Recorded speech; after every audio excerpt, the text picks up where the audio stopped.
یہاں پر آپ کو تازہ ترین خبر سے آگاہ کرتے چلے افغان طالبان کی پیش قدمی جاری، فوجی ہیڈ کوارٹر کے علاوہ ایک اور اہم ترین عمارت پر قبضہ کر لیا۔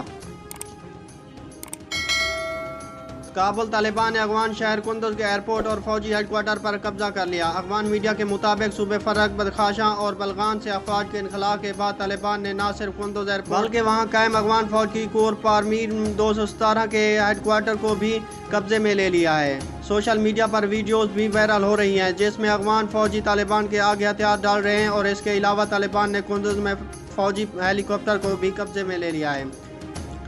افغان حکام کے مطابق ضلع فرخار میں سیکورٹی فورسز کو طالبان کے ہاتھوں بھاری جانی نقصان کا سامنا کرنا پڑا ہے، جبکہ صوبے بدخشاں میں صورتحال اتنی خراب ہے سرکاری گاڑیوں کو لوٹ کر نامعلوم مقام پر منتقل کیا جا رہا ہے۔ واضح رہے کہ صرف 5 روز کے دوران طالبان 34 میں سے 9 صوبائی دارالحکومتوں پر قبضہ کر چکے ہیں، جبکہ طالبان کی پیش قدمی کو روکنے میں ناکامی پر صدر اشرف غنی نے آرمی چیف عبدالولی احمدزئی کو بھی عہدے سے ہٹایا۔